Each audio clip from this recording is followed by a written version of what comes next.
Para aquellos que no conocen a Mata y no tienen mucho conocimiento del trasfondo de su obra, quiero empezar por contarles algunos de los puntos más críticos de su historia, ¿no? Él estudió, después de haber estudiado arquitectura en Chile, se fue muy joven de Chile, apenas terminó la carrera, recibió su título y se fue a vivir a España, donde tenía una tía. Y la tía tenía contacto con muchos intelectuales de la época, con mucha gente interesante de la época. O sea, la gente de lo que se llama la generación del 27, que eran poetas, intelectuales, gente de arte, importante de la historia del arte español, eran personas que visitaban su casa y por eso él tuvo la oportunidad de tener contacto con algunas de estas personas. Él cuenta que le encantaba ir donde su tía porque siempre había comida y como él era muy pobre, había llegado casi sin dinero a España, entonces siempre había gente interesante y fue en ese contexto que él conoció a Pablo Neruda, que es un poeta muy importante chileno, le digo a quienes no lo conozcan. Lo que ocurre es que la tía estaba casada con el embajador de Chile en España en ese momento y Neruda era el cónsul, el agregado cultural de Chile en España. Así fue como conoció a Neruda y justo cuando él llega, o sea, llega en el 33, estudia arquitectura del 28 al 33 en Chile y en el 33 él llega a España y luego empiezan todos los conflictos políticos en España y tiene que salir de allí. Empezó todo por una persecución de Franco hacia los intelectuales de la época y en esa época en que él visitaba a su tía también pudo conocer ahí a Federico García Lorca, que es un poeta muy importante. Él tuvo un fin trágico, o sea, Franco apenas tomó el poder, fue asesinado y es como un hito también importante para toda la lengua y la literatura de esa época porque se mostró la violencia, ¿no?, en contra de los intelectuales. Sí. Entonces Mata se va de España y encuentra refugio en Portugal, donde encuentra otra vez en la Embajada de Chile en Portugal, estaba nada menos como embajadora Gabriela Mistral, que es otro personaje muy importante de la vida en Chile, y bueno, para toda Latinoamérica, también premio Nobel, o sea, los dos premios Nobel de literatura, Pablo Neruda, Gabriela Mistral, o sea, en menos en poco tiempo que Mata está muy jovencito, recién llegado a Europa, tiene el contacto con toda esta gente, ¿no? Cosas que son Lorca, Neruda, Mistral, Dalí conoce también, que Dalí le hace, o sea, Lorca, como decía, hizo amigo de Lorca, le entrega una carta a Mata para que se la entregue a Dalí, para presentarlo. Y Dalí no sabía qué hacer con él porque Mata en ese momento no era pintor, era simplemente un arquitecto que estaba por toda esta situación que se estaba desarrollando con este contacto con todos estos poetas intelectuales, estaba desarrollando como un interés por la poesía. O sea que circunstancialmente empezó a abrirse un camino para él hacia el arte, pero él pasó un rato hasta que se decidió como a ser pintor. Bueno, se dice que Lorca mismo también pintaba, o sea, era como una línea muy finita entre lo que era poesía y lo que era pintura, ¿no?, entre estos personajes. Bueno, entonces está con Gabriela Mistral y hay anécdotas muy chistosas que dice que Mata le pidió a Gabriela Mistral, aunque era casi la edad de su mamá, que se casara con él, ¿no?, porque él dice que ella cuando recién él llegó ahí lo vio tan pobre que lo invitó a comer y se hizo tarde, entonces se quedó a dormir y luego resulta que pasó 3 meses en la casa de ella y él empezó a escuchar cuando ella recitaba, le dictaba sus poemas a su asistente, entonces empezó a tener contacto con la poesía y ella se cansó de él porque Fresco hasta le pidió matrimonio, dice, en un momento, y entonces ella le regaló, dice él, que le compró un ticket en 3ª clase para que se fuera a Londres y sacárselo de encima. Entonces él llega allá y también empieza a tener otra vez de cero, ¿no? Pero bueno, el tema es que termina por esta serie de conexiones que él tuvo con todo este ambiente artístico tan importante, termina en contacto con André Breton, que lo mira sus dibujos, también podría haber mirado su poesía, porque da igual, ¿me entiendes? Pero mira sus dibujos y le dice, tú eres surrealista, vente a mi club de personas especiales, ¿no? Porque eran todos muy especiales estos surrealistas. Bueno, entonces lo adopta muy joven, él era uno de los más jóvenes, siempre fue, obviamente, el más joven del grupo de los surrealistas. Y bueno, para tratar de hacerla más corta, el tema es que más tarde, cuando, bueno, no importa, no lo puedo hacer corta porque pasa algo muy importante. Cuando él está en Francia y Franco ya había tomado el poder, Picasso, se le encomienda a Picasso que pinte algo para el pabellón de arte y Picasso pinta el Guernica, que es una pintura icónica para el arte, porque muestra la violencia que ejerció Franco contra el pueblo, ¿no? Entonces, Mata en ese momento en su rol de arquitecto y de coordinador, pues, lo mandan a él a decirle a Picasso que se apure que entregar la obra, porque estaban contra el tiempo, ¿no? Entonces él ni siquiera sabía quién era Picasso y se va para allá con corbata, así con su onda de organizador, de arquitecto, y dice que fue una cosa así como un diálogo entre el maestro y el fontanero, el gaffiter, ¿me entienden? Como, oye, bueno, ¿cuándo va a estar esto listo? ¿Lo necesitamos? No. Entonces muy agresivo, muy pesado con Picasso. Dice que Picasso le pareció raro este chico tan joven y tan extraño, pero al final se hacen amigos, ¿no? Y porque él, la verdad, así estaba de distante de la pintura, no tenía nada que ver con nada. Pero cuando llega la obra, cuando la monta, también le parece interesante más que nada la dimensión. Y eso es lo que vamos a ir viendo cuando empecemos a ver las obras de Mata, que él se expresa mucho mejor porque su idea es hablar del espacio, y cuando dijo, uy, se puede pintar así de grande, qué rico, le empezó a interesar un poco más el tema. Y fue ahí con el Guernica y con el contacto con Picasso que él se decidió por la pintura. Entonces, luego vino todo esto de que los surrealistas, como muchos otros que habían sido perseguidos, todos tienen que salir, emigrar, se van de Europa a Estados Unidos, y ella se junta todos estos artistas que estaban exiliados en Nueva York. Y lo más importante que pasa aquí es que Mata tiene contacto con una generación joven de artistas en Norteamérica, ¿sí? Donde él se integra mejor que los otros, porque él primero hablaba muy bien inglés y segundo era de su misma edad, que él empieza a transmitirle todas estas ideas surrealistas a los artistas, que eran una cosa como súper novedosa para ellos. El Mata le dice a Polo que explora con el tema de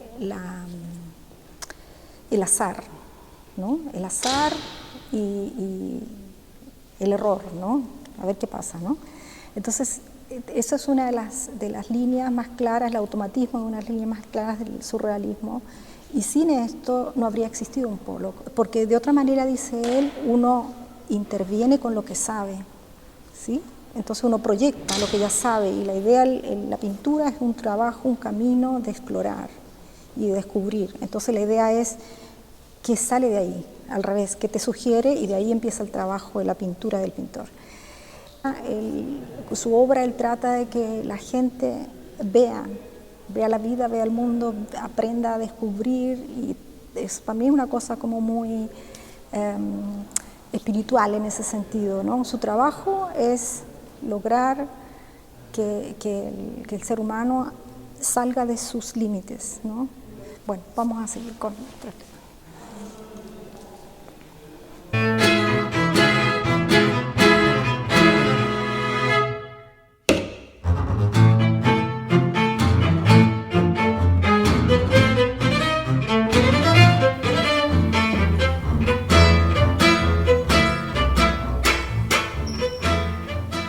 Estos son algunos ejemplos de esa forma de ver la dimensión de Mata. La dimensión de Mata no es la dimensión del universo, de hacer referencias futuristas en las obras. Más que eso, es una manera, veo yo, de expresar el universo, pero no el universo externo, el universo de las constelaciones, las galaxias, es el universo interno en la mente.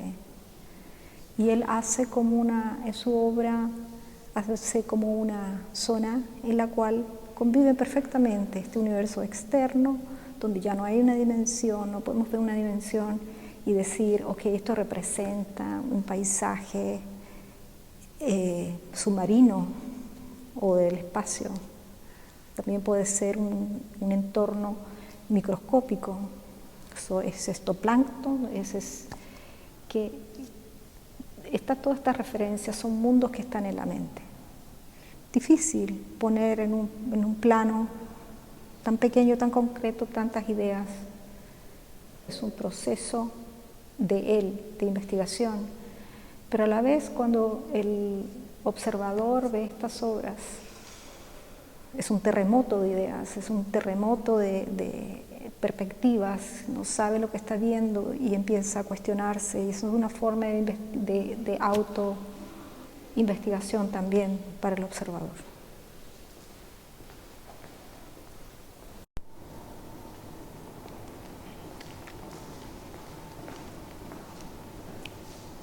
Se dice también, pero digamos que es una búsqueda también del artista mismo, el poder encontrar dentro de las obras tintineos, risas, brisas.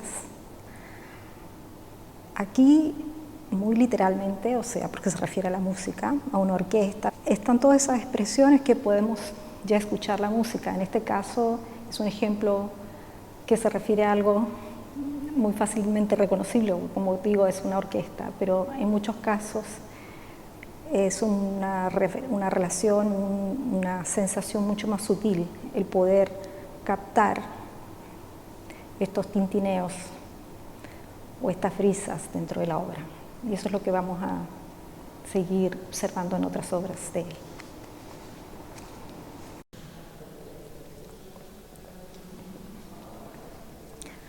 Como decía, la intención de romper el formato, lo que se espera de la pintura, se ve también con esa intención de mostrar sonidos, de mostrar chirridos. Acá vemos estos chirridos, los podemos percibir en estas formas y con ello se logra esta otra dimensión, se espera más de la pintura, se entrega más con la pintura, se rompen las dimensiones de las que estamos habituados.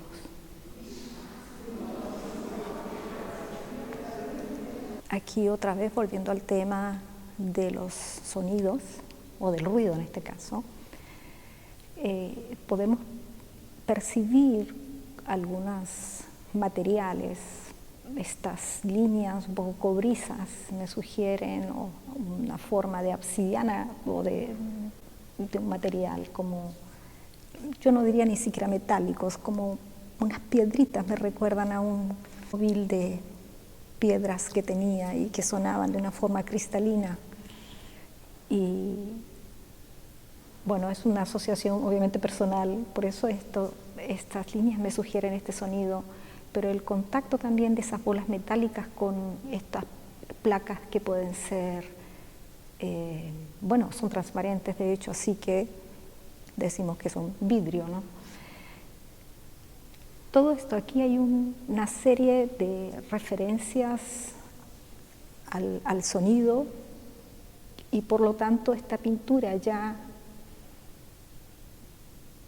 rompió su dimensión de la que estamos habituados o sea, Mondrian intentó representar también música con las obras, pero es una forma completamente diferente. Aquí el movimiento y la referencia a ciertos materiales ya no, y el movimiento especialmente, nos da esa referencia al sonido.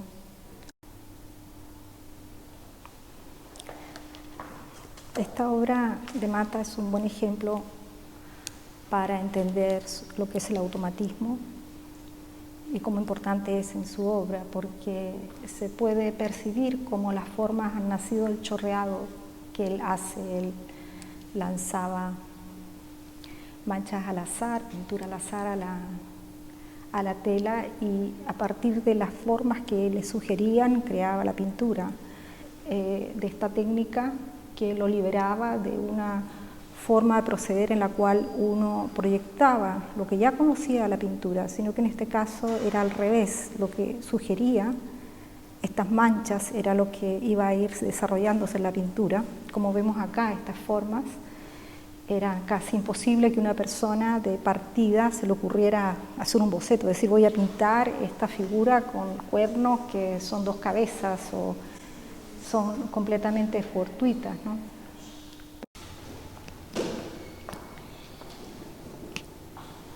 Esta serie que vemos aquí son 5 obras que están inspiradas en la flauta mágica. Bueno, yo quería hacerles ver también, vamos a ir mostrando aspectos de estas 5 telas, que se dice que siempre Mata tenía un pie en la arquitectura y un pie en el sueño, ¿no? O sea, pero también podemos ver referencias a la pintura como a la acción painting, ¿no? O sea, es una forma de decir, tiene un pie en el expresionismo abstracto y un pie en el surrealismo. Si tomamos en consideración solo las manchas o el color que está por detrás de las líneas de dibujo, podemos ver esta forma de tratar la pintura como lo hacían los pintores accionistas, ¿no?, norteamericanos. Y lo bonito es que siempre estos dibujos no representan nada concreto. Entonces, cada uno puede, a partir de lo que está ahí, construir su propio cuento, ¿no? Puedes ver lo que te sugiere a ti. La pintura El Gran Burundín, Burundá Muerto, de 1975, es una pintura que hizo Mata para una exposición organizada por lo que se llamaba el Tribunal Russell, en México, en 1975. Este tribunal tenía como función, existe desde la guerra de Vietnam, la función era denunciar todos los crímenes contra los derechos humanos, y en esta ocasión se refería a los crímenes de la dictadura y todos los asesinatos que ocurrieron desde el 73 en adelante. Entonces, para mí esta obra es como un Guernica, porque así como el Guernica estaba denunciando las atrocidades de Franco en España, el título de esta obra de Mata hace referencia a una obra literaria, a un libro de Jorge Salamea, que se titulaba El Gran Burundún, Burundá Muerto, y la escribió Salamea en el exilio cuando estaba en Buenos Aires en 1952, y este escritor y periodista se caracterizó por su obra antidictatorial, pero lo hacía de una forma muy caricaturesca.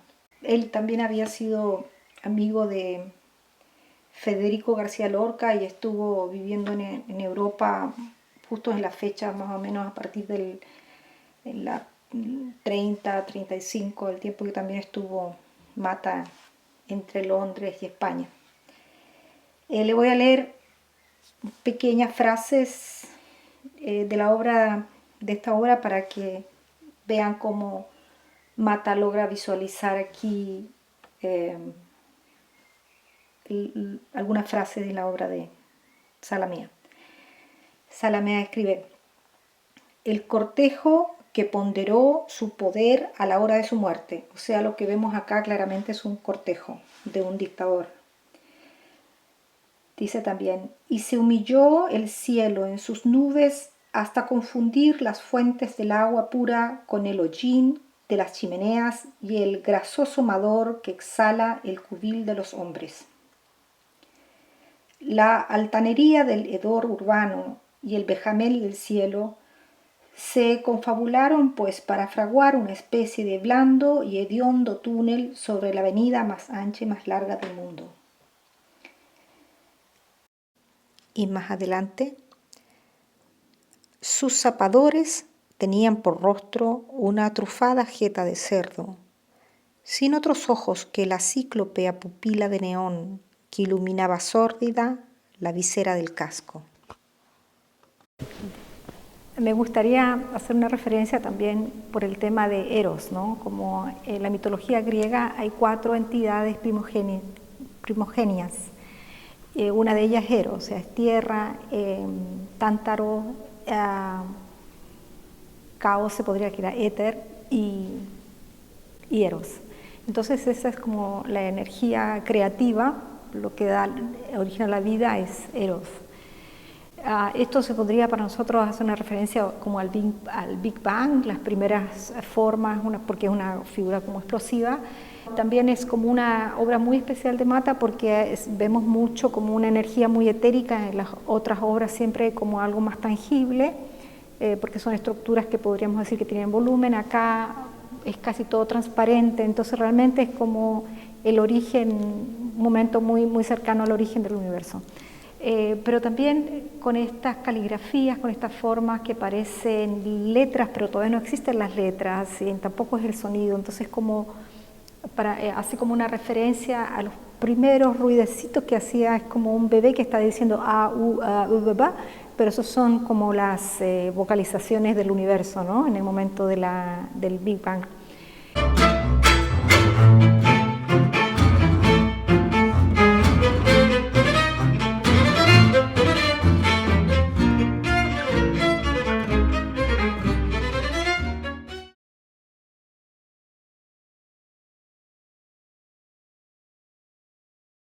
Voy a leer algo que cuenta Mata en una entrevista. Dice, eran búsquedas a partir de manchas. Aprendía a ver estas cosas en las manchas y después las hacía muy bien hechas, muy bien limitadas y con un trabajo muy minucioso. Con una gran precisión hacía cosas muy imprecisas. Empezaba a trabajar con los dedos y después, poco a poco, seguía trabajando con el pincel para hacer esfumados que me dejaban volúmenes. Estos volúmenes le daban realidad. El tipo que me impresionaba más en la historia de la pintura en esa época era el Greco. Lo que yo hacía era el Greco patas arriba, es decir, el Greco en el que no se veían los santos, sino esta especie de cosmos, esa especie de caos del que tenía que nacer algo.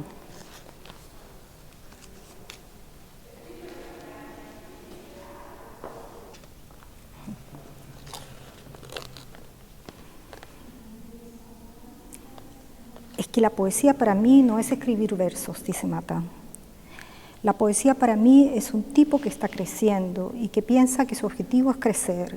Entonces crece recombinando las palabras del idioma, poniéndolas de otra manera, para que les digan cosas que él, sin hacerlo, no las ve.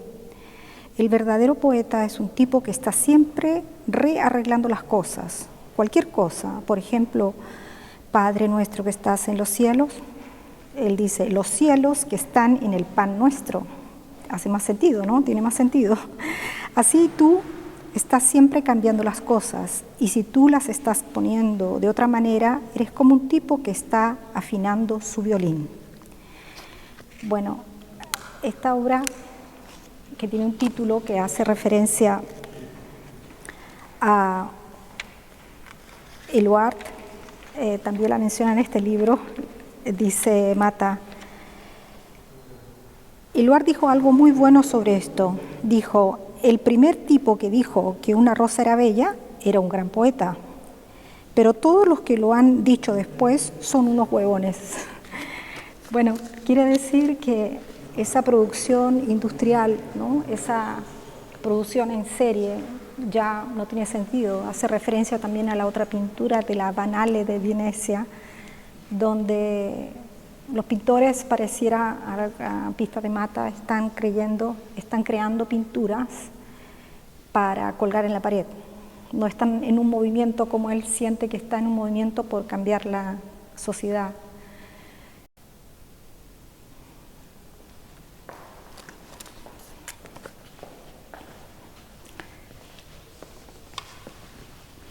esta obra creo que para todos es muy fácil reconocer la relación con Tilferet Olam. Les voy a leer un poquito de lo que dice Mata. Dice, yo creo que en Latinoamérica está pasando una cosa a nivel del continente y no solo a nivel local. El hecho de que en Colombia aparece Zalamea y que después aparece García Márquez y que hay Guillén en Cuba y Octavio Paz en México, todas estas cosas son en el fondo la misma. Lo que pasa es que todavía tienen la tendencia de hablar un poco criollamente. Cuentan cuentos de tías abuelas y muy divertidas y muy bien hechas, pero son siempre o cuentos de tías abuelas o presidentes. Tías abuelas y presidentes, presidentes o tías abuelas, tiranos, tías, abuelas y presidentes.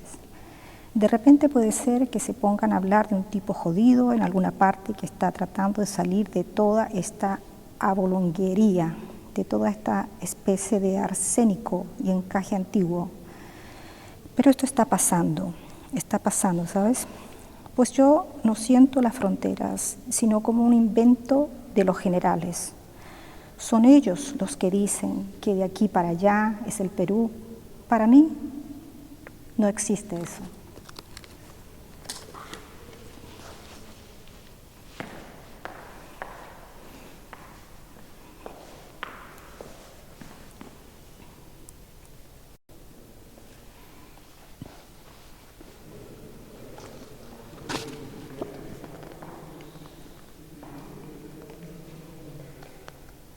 Se cree que nací.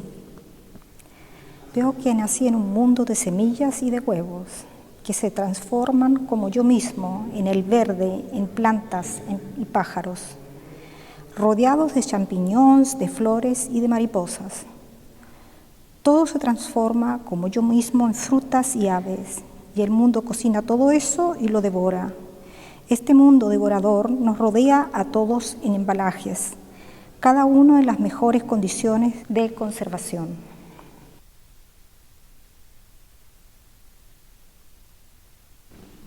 De Mata. Vivir es vibrar. Estar vivo es el fruto de tus vibraciones. Y la música de tus vibraciones depende de la calidad de las vivencias que están en la profundidad de tu espíritu. La realidad se compone de sonidos y formas. El sonido no tiene forma y la forma no tiene sonidos. Yo creo que el sonido, la música del espacio, la música de la realidad necesitan una morfología. Pero ¿cómo dar forma a las cosas que no vemos? De una cierta manera, las matemáticas, con las ecuaciones, los telescopios electrónicos, consiguen mostrar una realidad que nosotros vemos. Un océano de geometría para navegar. Esto es lo que consigue hacer la pintura, capaz de mostrar lo que no vemos.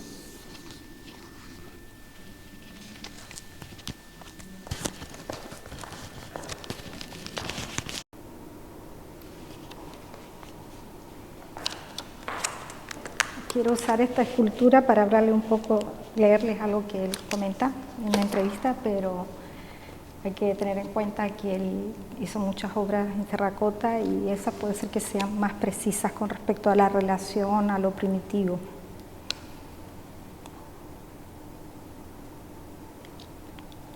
Pero yo creo que si yo hubiera vivido en Chile, así como ahora me gusta coleccionar y rodearme de objetos primitivos, yo habría coleccionado esto: proverbios, dichos de Perogrullo y de Pedro Urdemales.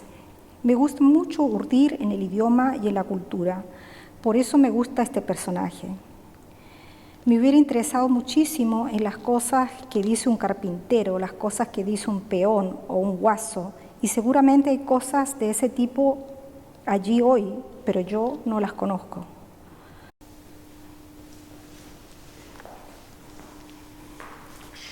Creo que este es el oportuno, este es un buen marco para leerles una cita de Roberto Mata.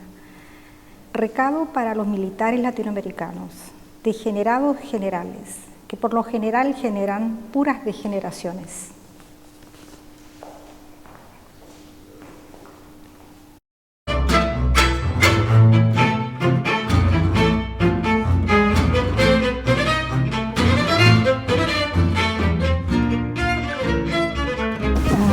Mi nombre es Esperanza Martínez. María Elena Blanco. Yo soy historiadora del arte. Yo soy escritora, poeta. Y ambas compartimos nuestro amor por la obra de Roberto Matta. Ya esta es la segunda exposición grande que visitamos juntas. La primera fue en Hamburgo, en tren de noche, ¿hace cuántos años? Fue, no sé, hace como 5 o 6 años, ¿no? ¿O más? ¿En qué año fue la exposición? A ver, ¿cuándo es esta exposición? 2013. Uy, Dios mío, cómo pasa el tiempo. Sí. Hace 10 años fue. Claro. Y nos encontramos nuevamente en este contexto. Yo feliz de encontrarme con María Elena porque ella vive por el mundo, ¿no? Mucha parte en Chile. Principalmente en Viena. Principalmente en Viena. En principio. Pero bueno. En teoría. Sí. Y ahora pasamos por varias de estas obras, hoy día juntas, disfrutándolas, y ella tuvo la gentileza de leer algunos extractos de sus poesías, que escribió un lindo libro que se llama Mitologías, que es un homenaje a Roberto Matta, y van a tener el gusto ustedes de poder escuchar algunas de ellas. Lamentablemente la exposición se termina hoy. Esta es la última hora. Qué pena, práctica, porque si no podríamos seguir viniendo muchas veces más. Sí. Para mí esta fue como la quinta visita. Van a ver dentro de los diferentes videos que siguen. Yo intento, con el poco conocimiento que tengo de la obra de él, de transmitirle un poco al público el contenido, que es muy amplio y muy variado. Entonces hago lo mejor que puedo para transmitirles lo poco que sé, y tiene también este aspecto muy poético, porque como ya sabemos, Matta lo mismo podría haber no pintado y haber sido poeta. Totalmente, ¿no? Sí. Porque, sí. Y era lo mismo para él dibujar o escribir, está como al mismo nivel. Lo que ocurre es que Dalí lo manda con una carta, lo presenta a Breton, y Breton le dice, tú eres surrealista, ¿no? Sí. Y yo dije, bueno, ok, viste, soy surrealista. Se hizo surrealista rápidamente. Pero eso es lo bonito de él, que tiene todos estos matices, sí. y justamente con el lenguaje hace tantos juegos, y notamos también cómo él tiene tanta afinidad por los chilenismos, ¿no? Que aunque él diga muchas veces que él no se siente chileno, que se siente desconectado con la cultura chilena, él tampoco se puede desconectar de su identidad como arquitecto en la pintura, y cuando escribe tampoco se desconecta de estos chilenismos. En absoluto, y más allá, no solo de Chile y los chilenos, sino de lo americano, lo latinoamericano, hispanoamericano, porque él inventa, por ejemplo, el verbo americar, y dice que tenemos todos que ser activamente latinoamericanos. Eso quiere decir integrarse, incorporarse a la cultura latinoamericana y actuar en ese contexto, tener una influencia en ese contexto. Así que me parece que es muy importante también su aspecto latinoamericano, por mucho que, como tú dices, él se decía más europeo y más francés o distanciado, pero no en absoluto.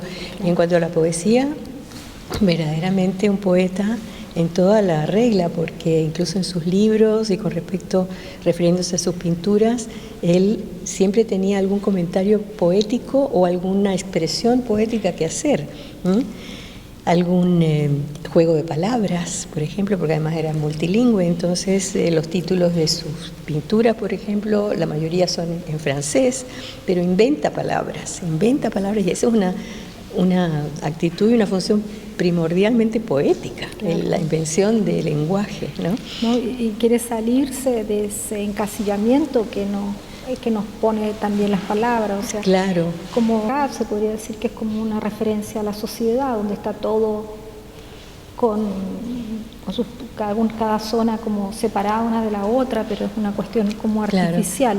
Claro, y al mismo tiempo él llama la atención sobre la necesidad de superar esas divisiones artificiales, porque todo la conciencia humana y la naturaleza están unidas en un universo, y es más, él ha hablado de multiverso, en el sentido de que hay muchos de estos universos que también están conectados entre sí.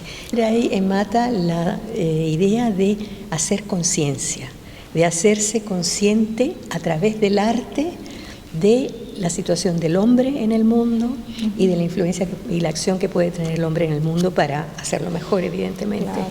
Y de esta obra también vamos a ver más adelante cómo para algunos tienen referencia como a la Guerra de las Estrellas, qué sé yo, cada uno puede leer, obviamente. Él dice, mi obra es como un globo, que también podría decir una pelota, que yo se la tiro al interlocutor y él tiene que, para jugar conmigo, yo estoy esperando mucho de él, que él también sea partícipe de la obra de arte, como un partícipe activo, claro, no solo el pintor, el creador de la obra, sino que va más allá, su acción va más allá para influir en el observador y hacer que el observador piense, sienta, se haga consciente. Claro, ¿no? Exacto. Y yo quería decir que con respecto a los poemas que hemos leído y que vamos a leer en este contexto, son poemas que están inspirados en pinturas de Mata.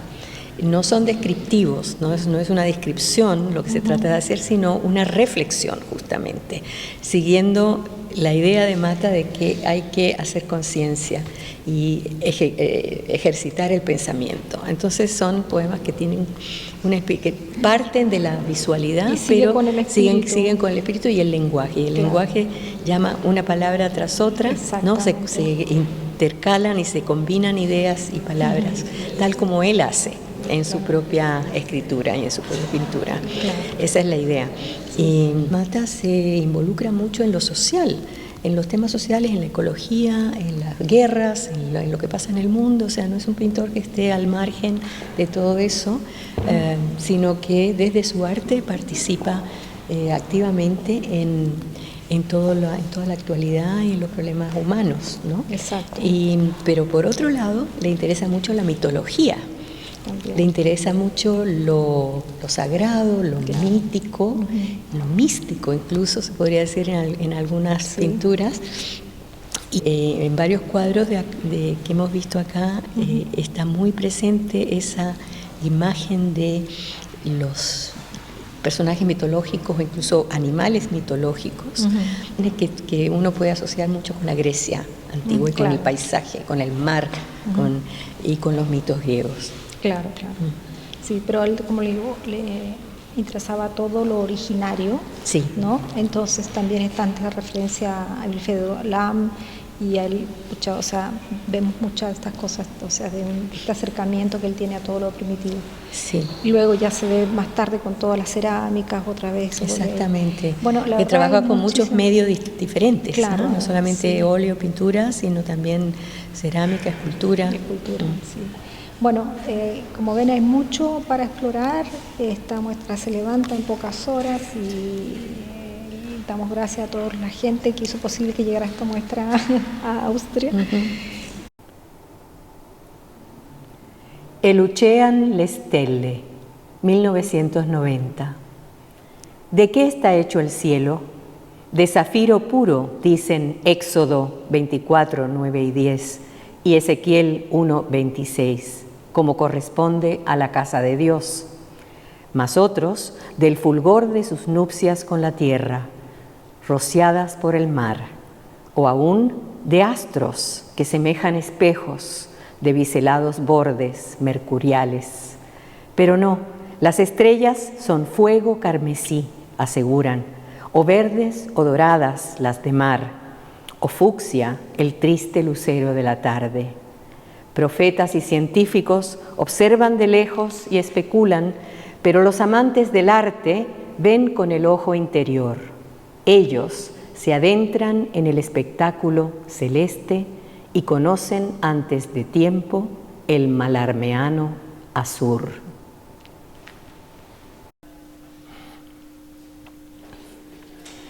Duelo de la inteligencia y el azar. Face à face de l'intelligence et du hasard, 1996. Lleva un epígrafe de Mallarmé: toute pensée émet un coup de dé. Todo pensamiento emite un golpe de dados.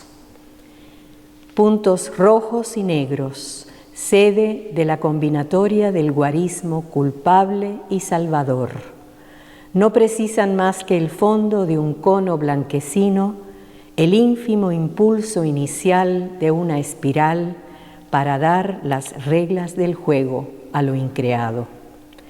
Frente al ramalazo del pensamiento, trazo gestual de la conciencia, parche arborescente de intencionalidad dispersa, vagabunda, arrestada por la urgencia de una antigua pulsión o cualquier contemporáneo golpe de dados. Así en la vida como en la escripintura.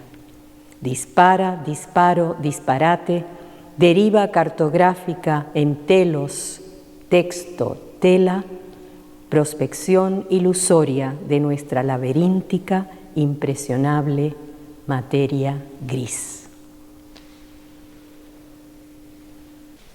Instinto Caliban, Instinct Caliban, 1961. Lleva un epígrafe de Mata: l'homme n'est pas une statue dans la tempête, il est la tempête, tempête même. El hombre no es una estatua en la tempestad, es la tempestad misma. Mata.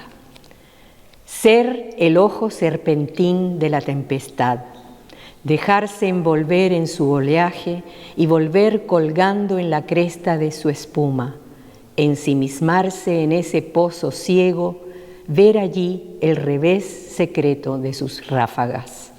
Ser en el ojo trampolín de la tempestad, batallar a su lado en la pujanza, en la penetración de cámaras de agua, hasta el brinco hipertélico a otro vórtice, claro de bosque o agujero negro.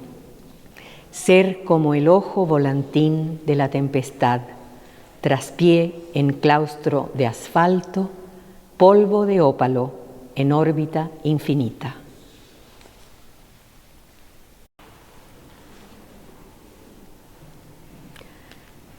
Mitología, Mythology, 1980.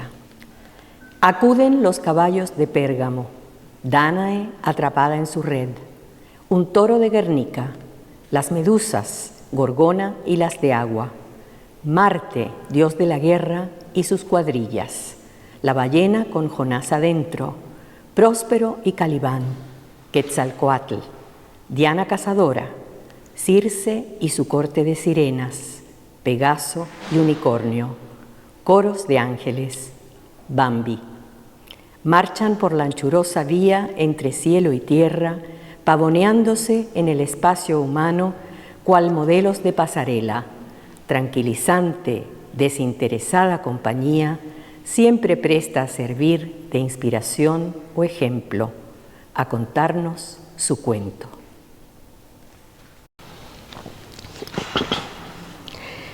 Explosivo fijo, Explosion fixe, 1974.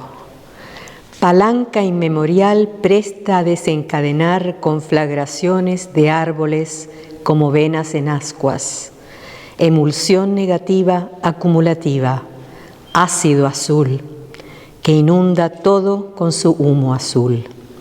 Resorte ciego de circuitos metálicos, pradera mineral sembrada de armas trampa, con puertas caprichosas de rechazo de luz. Carmín, materia prima de los surtidores álgidos. A la menor activación ebulle una tormenta muda de terraza en terraza. Factor daño total. La herida perfecta, la que no sana.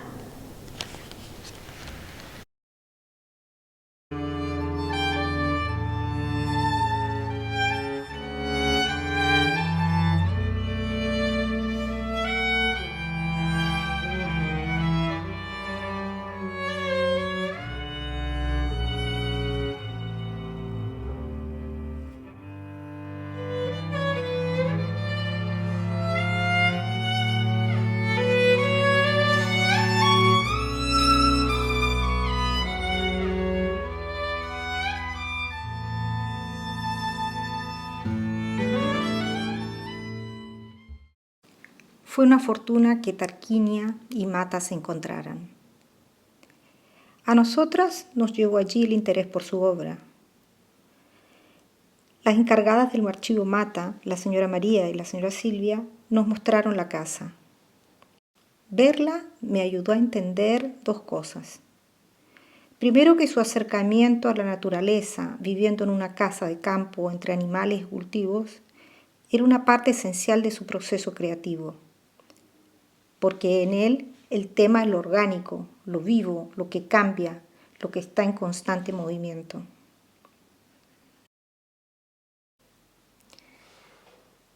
Lo otro es que Mata compra esta casa en 1963. Era antiguamente un monasterio y él lo restaura y lo convierte en su taller y en su hogar. Justamente en ese tiempo se había retomado la búsqueda de las tumbas etruscas. En la localidad se encuentra una necrópolis que data del siglo VIII a.C. Ya se han encontrado más de 6.000 sepulturas y de esas 200 contienen pinturas murales. Es una pinacoteca subterránea prácticamente de la Italia prerromana. O sea, si les suena la idea, el nombre Tarquinio el Soberbio fue el último rey de los 7 reyes de Roma, que se habla de él en la historia, ¿no? Y él llevaba este nombre, Tarquinio también, ¿no? Luego de ahí empezó la Roma imperial. Bueno, donde se encontraron estas tumbas, se sabía que existían desde la época del Renacimiento, pero las encontraban y las volvían a cerrar. Y a mí me parece que las volvían a cerrar porque estábamos en una época muy cristiana, ¿no? Y estas tumbas tenían en su decoración también escenas eróticas que, bueno, esta gente puede ser que no sabía qué hacer con estas imágenes y una forma de censurarlas sería cerrarlas, imagino. Bueno, el cuento es que cuando Mata llega a vivir a Tarquinia, toda esta zona empieza a tener como una fiebre nuevo de la arqueología, porque con estos nuevos métodos de excavación se siguen encontrando más y más tumbas.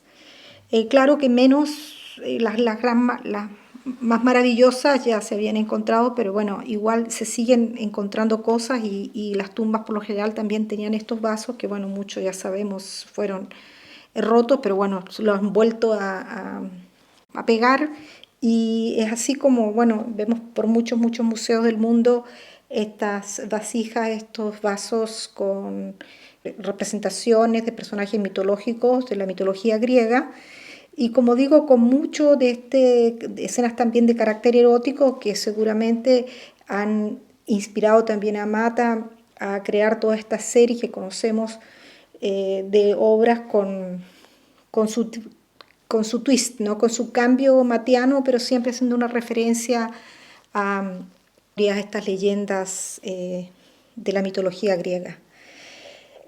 Como esta, por ejemplo, que se podría leer como Homero, pero en realidad es hombre mar. Lo interesante es que Mata está en este contexto y empieza a trabajar también fuertemente con el tema de la cerámica. Y todo esto entre la mitología, las cerámicas y todo este mar y esta arqueología y es como realmente un ambiente, una fuente de inspiración en la que no solamente un artista puede beber, sino que se puede sumergir completamente, ¿no? Y por eso este maravilloso encuentro de Mata y Tarquinia es sorprendente. Al recorrer la ciudad sin rumbo, sin agenda, sin buscar, como él decía, nos encontramos con Mata a cada paso. Le pudimos dar la mano a personas que lo conocieron y aún lo recuerdan con aprecio. En el centro mismo de la ciudad hay una intervención en el pavimento de la plaza donde se junta la comunidad para celebrar. Y allí está él, celebrando junto a ellos.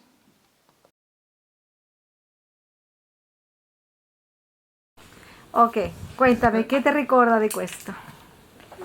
devo ricordare di Matta qualcosa? Sí, sí, lo que te recuerda Guardando questo libro di Matta che ha stampato il Comune, vedo qua il Bruno Elisei, che è stato un aiutante di Matta.